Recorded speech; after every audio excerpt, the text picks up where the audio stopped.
Happy Women's Day. So, International Women's Day po yung ating tema. Ang tema po natin ay Empowering Women for Kingdom Work.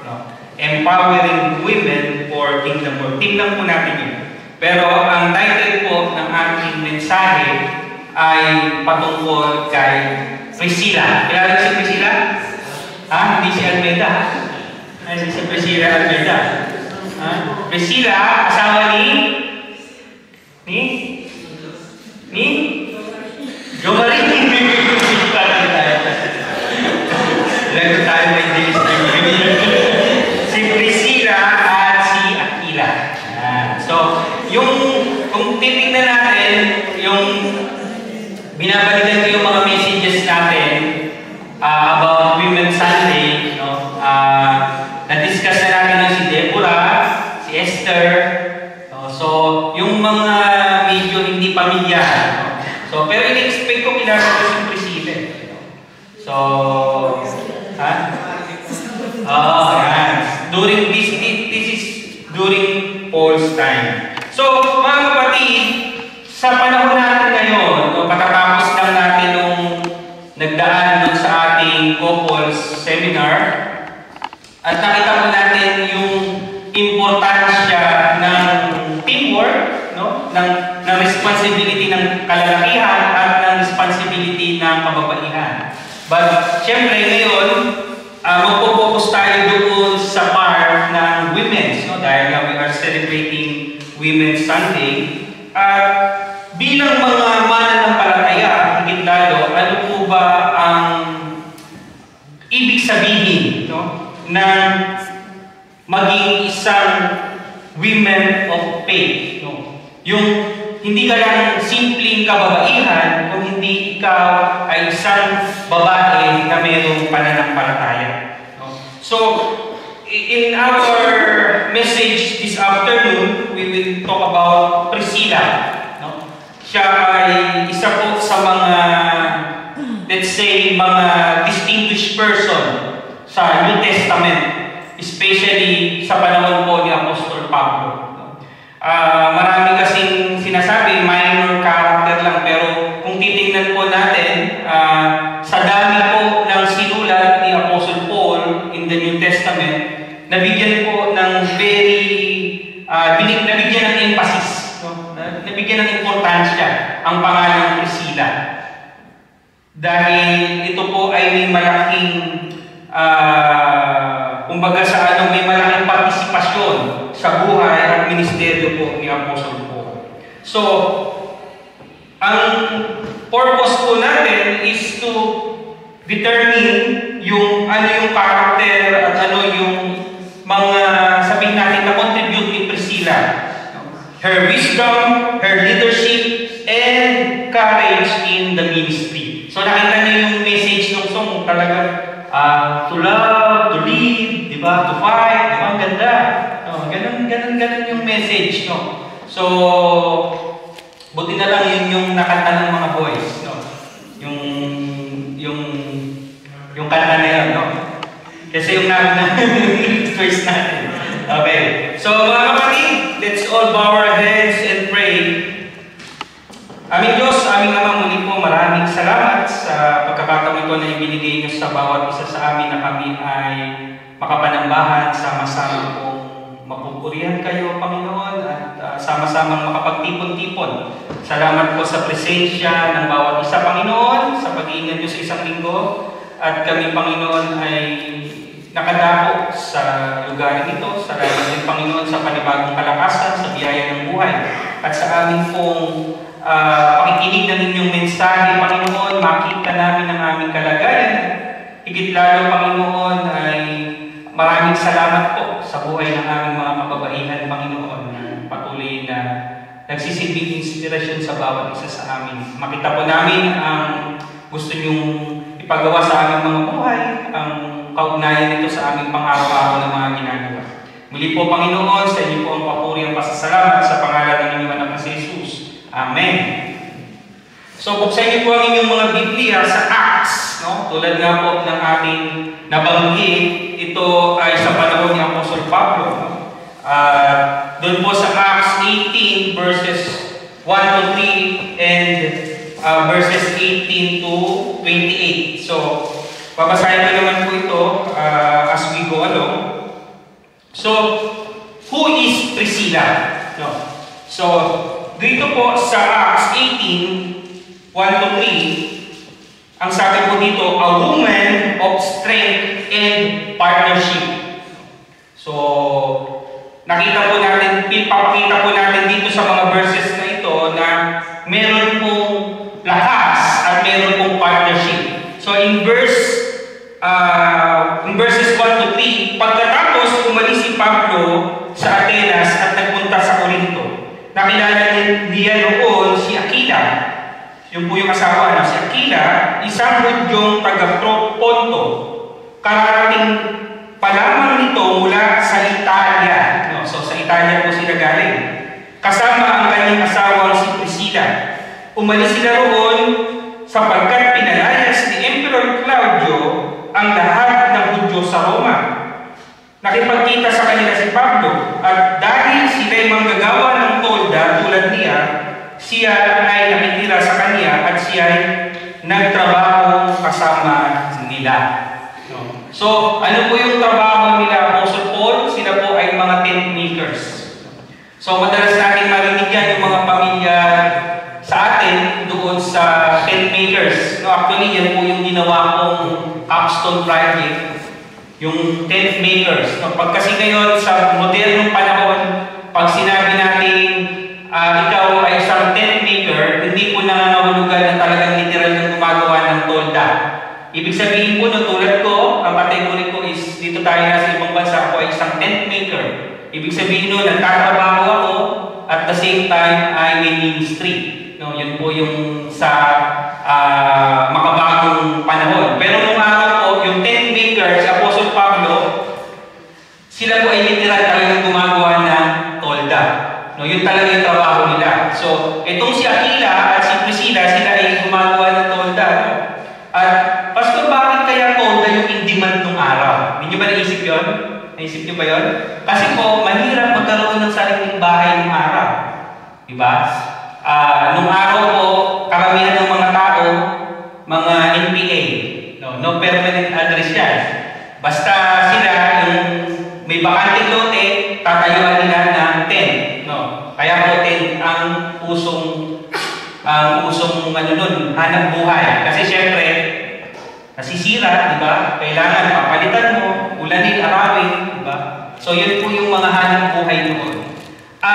Dahil ganun yung trabaho nila, yun po yung naging, sabihin natin, naging simbolo ng mga ministry ngayon, na mga tent makers. So, nagtatrabaho dahil tulad ni Apostle Paul, nagtatrabaho siya bilang isang tagagawa ng God. At the same time, meron siyang ministry. No? Nagsishare siya ng Word of God. No? Nagtatayo siya ng mga churches.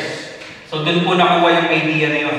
So, mga kapatid, nakita natin that there was a partnership between Priscilla and Aquila. Mag-partner sila hindi lamang sa trabaho, kung hindi pati yung ministry. So, dito po, ipinapakita po dito yung kahalagahan ng teamwork. No? Yung bilang mag-asawa, hand in hand. Sabi kasi dito, a woman of strength and partnership. Ngayon po, higit tayo dito. Ano yung konteksto natin dito sa ibang bansa? No? Hindi na po tayo yung katulad ng nung araw na ang mga babae ay plain housewife lang. No? Lahat po, ngayon, mahirap na ang lalaki lang yung nagtatrabaho. Pag ang lalaki lang nagtatrabaho, ay ibig sabihin ng balik sahod. No? Mga 5,000 siguro sahod para hindi naman trabaho si Mrs. No? Sarap. No? Pero kung normal lang tayo dito, no? Mga minimum, kung mga normal lang tayo mga empleyado, hindi po natin kakayanin na yung lalaki lang ang magtatrabaho, di ba? Magkakaroon, kakayanin siguro, pero sabihin natin talagang asin, saktong-sakto lang, no? At mahihirapan. No? Pero ganun nga po yung konteksto natin dito na hindi na normal. No? ang babae na hindi siya nagtatrabaho. So, normal na talaga na magtrabaho siya. No? So, nakita po natin dito yung kahalagahan ng contribution. No? Hindi lamang doon sa ministry dahil sila yung mag-asawa, kung hindi yung kahalagahan na nag-work po parehas. Yung partnership. So, meron pong strength. No? So, kung babalikan natin yung seminar natin nung last time, no, nakita natin yung achievement, di ba? Yung achievement ng kung nagtatrabaho yung lalaki, no? Kung nagtatrabaho man si babae, lahat ng achievement niyan ay na-incorporate kasi may partnership, nagtutulungan sila. Hindi ma-achieve ng lalaki yung ma-achieve niya dahil kung hindi sa tulong ng babae, ganoon din po ang kababae kung hindi sa tulong ng lalaki. So, nakita po natin yung strength in partnership. So, women today excel in both career and ministry. So, marami sa atin na mga kababaihan na hindi lamang doon sa ministry. Meron silang ministry at the same time, meron din po silang career na nagtatrabaho. Minsan nga, mas dahil talaga tayo ng mga kababaihan kasi tayo, pagkatapos sa trabaho, mga kalalaki, gusto natin magpapahinga na. No, sila, nagagawa pa ng gawain bahay, di ba? Kung yung mga kalalakihan, choice nyo yan. No, na gagawa kayo sa bahay. Pero yun po yung kadalasan. No? Sabi, yung mga kababaihan, nasa bahay na, tuloy pa rin. So, ganun po ang papel talaga. No? Pasalamat po tayo mga kalalakihan. No? Dahil ganun yung ating mga partners, no? Na masisipag. No? Kung baliktad po, ganun talaga. Sorry. Pero yun po yung norm. Yun po talaga yung norm. No? Na ang mga kababaihan talaga kahit tapos na yung trabaho, sila pa rin yung gumagawa sa bahay. So mga kapatid, another character of Priscilla is a woman who discipled others. So, ito, baka hindi kayo pamilyar dito. Kilala niyo si Apollo? Ha? Hindi si Kibuloy, ha? No, si Apollo Kibuloy. No. Hindi po. Si Apollo po. Sino nakatandaan niyo si Pastor Bersosa? Di ba? Yung Apollo's Project. Ito po yun. So, basahin natin. In Acts 18:24 to 26, dumating sa Efeso ang isang Hudyong nagngangalang Apollos. Siya ay Alexandria. So, ano po yung Alexandria? Ito po yung sentro ng kaalaman ng Greece. No? Nandun yung library, Alexandrian Library. Actually, ang karunungan ng Romano ay nanggaling sa Greek. No? So, ito po sa Alexandria, doon yung sentro ng karunungan ng ancient time. No? So, pag galing ka doon, mga scholar ito, matatalino. No? So, ganun po si Apollos. Anong description niya? Mahusay magtalumpati at maraming alam sa banal na kasulatan. Naturuan siya tungkol sa daan ng Panginoon at masigasig na nangangaral at nagtuturo ng wasto tungkol kay Jesus. Ngunit, ito po mayroong kulang. Ngunit hanggang sa bautismo, niwan lamang ang kanyang nalalaman. So, in verse 26, siya ay buong tapang na nagsalita sa sinagoga ng mga Hudyo. Nang marinig ng mag-asawa, ng mag-asawa Aquila at Priscilla, ang pagpapaliwanag ni Apollos, siya ay sinama nila sa kanilang bahay. No? So, ano to, no? Friendly. No? Hindi yung, oy, mali yung sinasabi mo. Oy, hindi yan yung tama. Hindi po gano'n, no? Hindi po gano'n yung rebuke. Isinama sa bahay at itinuruan, no? Pinaliwanagan ng mas mabuti tungkol sa daan ng Diyos. No? So, nakita po natin. So, mga kapatid, Priscilla and Aquila, mentor. No? So, nakita po natin dito, so, a woman who discipled others. No? So, tulad nga yung nabanggit natin kanina, yung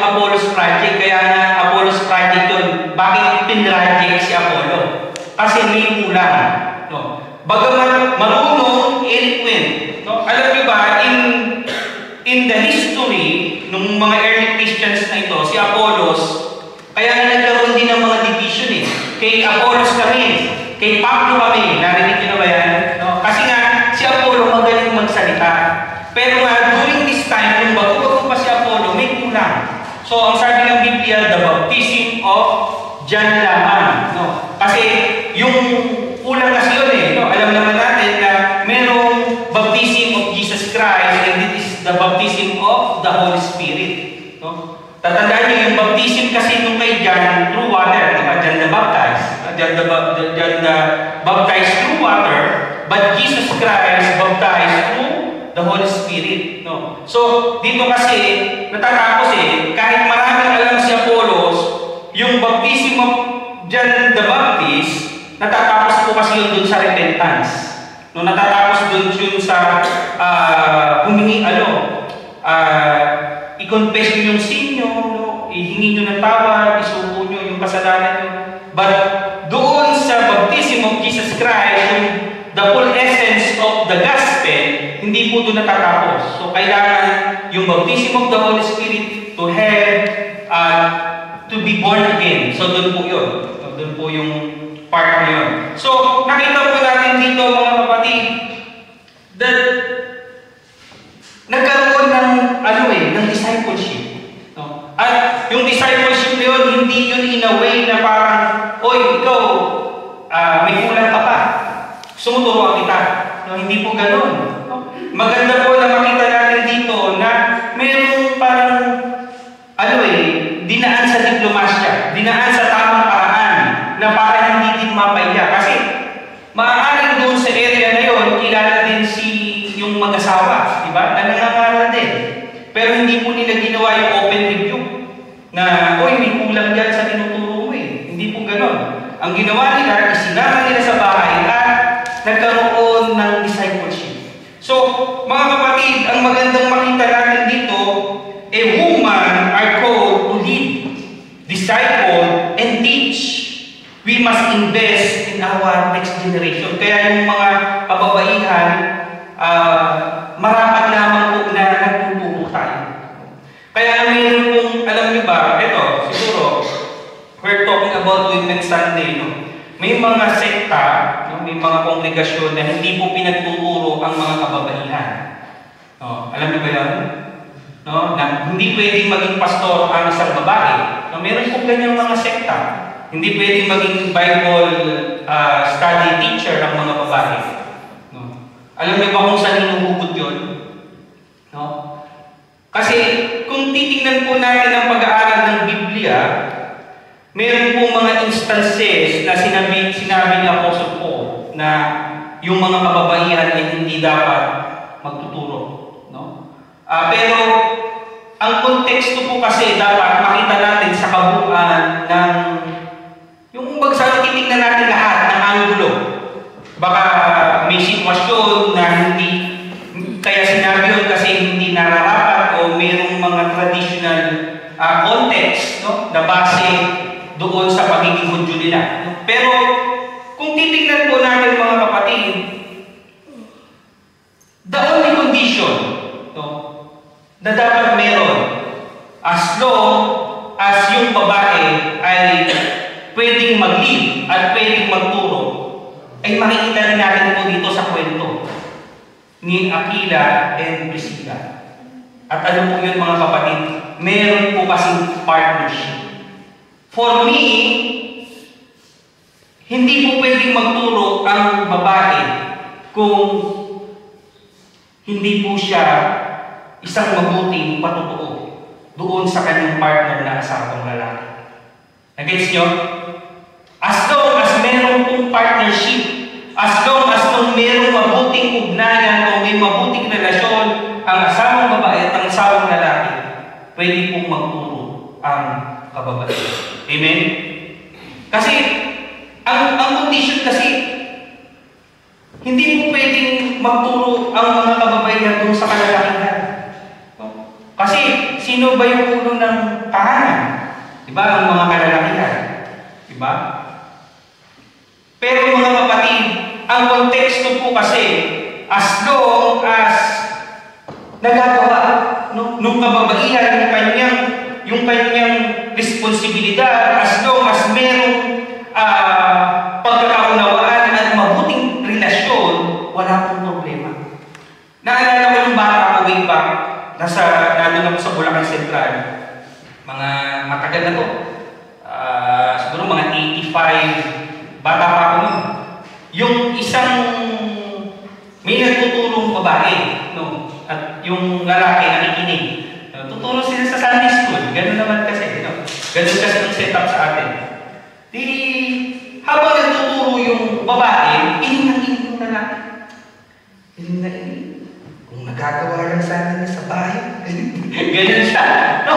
Anong ibig sabihin nito? No? May pagkukulang. No? Kaya nga, hindi pwedeng magturo kung mayroong problema. No? So, yun po yung ina-address ni Apostle Paul doon. No? At yun yung ina-address ng buong context. No? Kaya nga, lagi natin sinasabi, no? Wala ng Hudyo, wala ng hindi, nung ang ating Panginoon, sinira niya. Yung binrape niya, yung discrimination between women and man, di ba? Kanino ba unang nagpakita ng ating Panginoon Jesus? Di ba? Sa mga kababaihan. Sino ang unang evangelist? Yung woman in the well, yung babae sa Samaritana. Diba? So, ang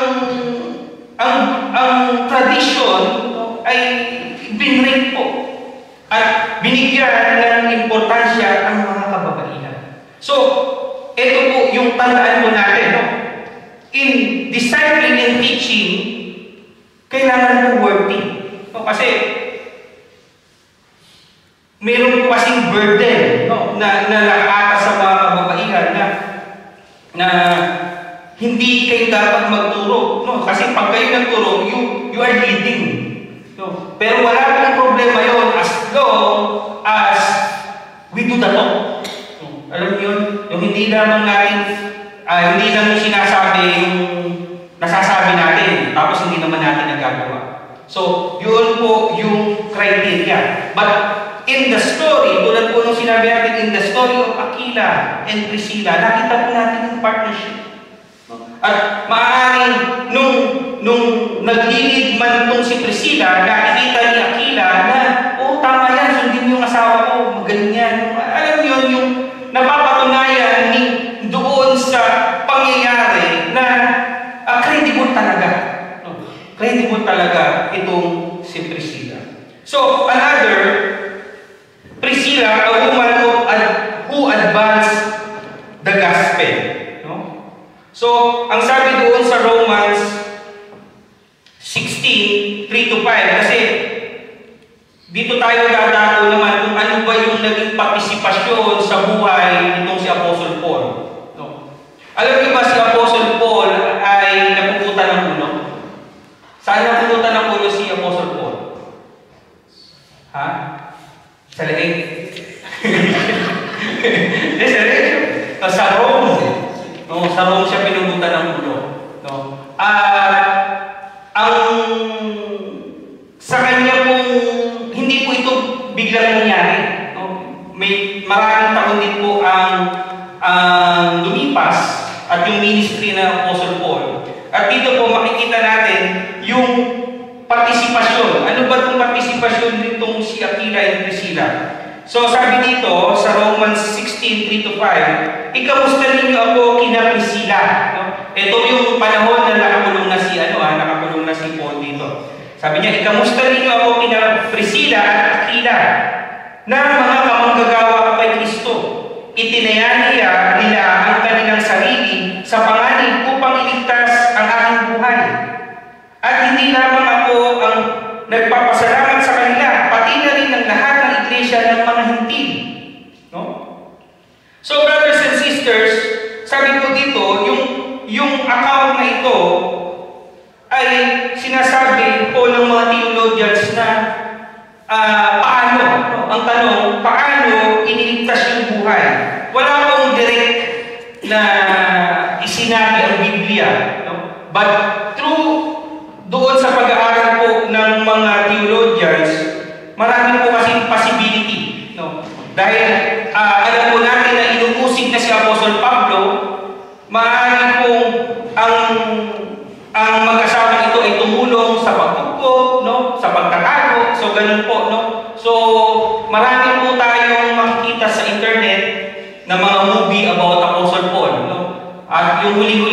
yung Paul, the Apostle. So, panoorin niyo po yun kung hindi niyo pa napapanood. Nandun din po yung mag-asawa. No? Ipinakita din doon yung partisipasyon. So, maganda po na maging, sabihin natin, bahagi ng paglilibang natin. No? Hindi lang yung mga teleserye sa Pilipinas yung pinapanood natin, ng mga Korean novela. Sama natin to, no? Yung mga ganito. No? Lalo lahat naman tayo may access sa Netflix, no? Sa internet. Napakarami po. So, nung panahon po na si Apostle Paul ay nagka-problema dito kay Governor Gallio, sinasabi po na itong si Priscilla at Aquila po ay tumulong, no, para maitago si Apostle Paul. So, during naman po doon sa riot in Ephesus, in Acts 19:23 to 41, meron po kasi pagkakataon na itong si Apostle Paul ay nagpapatotoo siya, no? Na huwag yung tangkilikin, no? Sino ba itong sinasabihan niya? Si Demetrius po ay gumagawa siya ng mga idol, yung mga figurine ni Artemis, yung goddess of love, yung marami po siyang breast. Kung makikita niyo siguro yun sa mga Greek na mga mythology, no? Siya yung goddess of fertility, no? So nagbebenta siya ng mga silverware na gano'n. So syempre nirebuke sila ni Paul, no, huwag kang magbebenta ng ganyan. Syempre negosyo, di ano yung magiging problema. Di syempre nagkaroon ng gulo kasi marami pong naniwala kay Apostle Paul, di humina ang negosyo. So, syempre, syempre, may mga sindikato na rin umaraw. Diba? So, inusig niyo si Apostle Paul. So, isa po yun dun sa mga naging problema at pinaniniwalaan po na itong sila Aquila and Priscilla ang tumulong para po magtago. No? Kumbaga sa proteksyonan itong si Apostle Paul. So, marami pong ipinakita na mga pagkakataon. Base po doon sa pag-aaral ng mga theologians natin na kaya po sinabi na itinaya nila ang kanilang sariling buhay. Alam naman po natin during the time of persecution, dahil pa yan, yung parang nagtatago ng TNT. Yun di ba? Baliktad eh. Yung mga TNT, sinusuplong kasi merong pabuya, di ba? May reward. So ito, pag ikaw nagtago ng isang Kristiyano o yung pinipersecute, kapalit po rin ay buhay. So, ganoon po kumbaga sa ganoon kabigat ang magtago ng mga pinaghahanap ng batas. Hindi po kriminal, pinipersecute dahil sila ay mga Christian. So, mga kapatid, doon sa verse 5 sabi, ikamusta rin ninyo ako sa iglesia nagtitipon sa kanilang bahay. So, anong ibig sabihin nito? Kung kanina nakita natin si Apollos, dinala nila sa bahay. So, nung araw po mga kapatid, talagang mga house churches lang. No? Yung mga unang Kristiyano, doon sila talaga nagtitipon. At ano po yung magandang makita natin dito mga kapatid? No, hindi pinaggagamot yung kanilang mga bahay. At yung sila bilang mga mananampalataya, talagang doon. Minsan kasi, ang naisip natin, sino magpapamalitan ng Pasko? Maaabala ka, maglilinis ako. Noon, kahit sa kabila ng imagine tent maker din sila, katulad natin, di ba? Di ba? Pero sila open. Nakita natin yung hospitality. Oh? Na open yung bahay ng lalaki para sa gawain ng Panginoon. So mga kapatid, nakita po natin yung mga ingredients for church growth. Diba? Nakita natin yung discipleship, nakita natin yung hospitality, nakita natin yung teaching and leadership. At ito po yung dapat taglay ng bawat isa sa atin. So brothers and sisters, women are called to make an impact. Hindi po tayo nilalang ng Diyos na maging lalaki.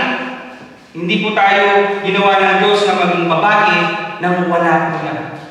Kung ginawa tayo ng lalaki ng Diyos, ginawa tayo to make an impact. Kung tayo po ay ginawang babae, ginawa po tayo ng Diyos to make an impact. At babae na lalaki na. Kaya po mga kapatid, Priscilla was not just a helper. Hindi lamang po siya katulong. She was a leader of her own right. At ito po yung ipinamala sa atin ng kwento ng mag-asawang Priscilla at Aquila. So mga kapatid, ang panawagan po sa atin ng mga kababaihan, at lahat po sa atin na narito is to rise up. Manatili po tayo, tumindig tayo, mag-lead, mag-mentor. Kung tayo po ay may mga pagkakataon na magturo, tayo po ay may kakayahan, gawin po natin ito. Take the opportunity. Minsan kasi nauunahan tayo ng takot, nauunahan tayo ng pagkahiya, di ba? Pero mga kapatid, like Priscilla, we are called to rise up, lead, and mentor, and proclaim the gospel. So mga kapatid, in our congregation, marami pong mga potential na leaders na babae dito. Amen? Mas marami naman ng babae talaga. So, mga kapatid, hindi po tayo tinawag na maging helper lamang. We are called to lead, to mentor, and to proclaim the gospel. So, mga kapatid, sa ating pong pagtatapos, tinatawag po tayo ng Diyos na maging katulad ni Priscilla. To make an impact. Na magkaroon po tayo ng contribution. Hindi lamang po sa ating mga tahanan, kung hindi sa church. We must raise more Priscilla in the church. Amen? Kailangan po maraming pa sa atin, ihiling po natin sa Panginoon na maraming pang maging Priscilla. Higit lalo sa bawat churches. Dahil mga kapatid, we need a woman like Priscilla, a woman of faith, a woman of wisdom, and a woman of action. This is the message of God. May God bless you.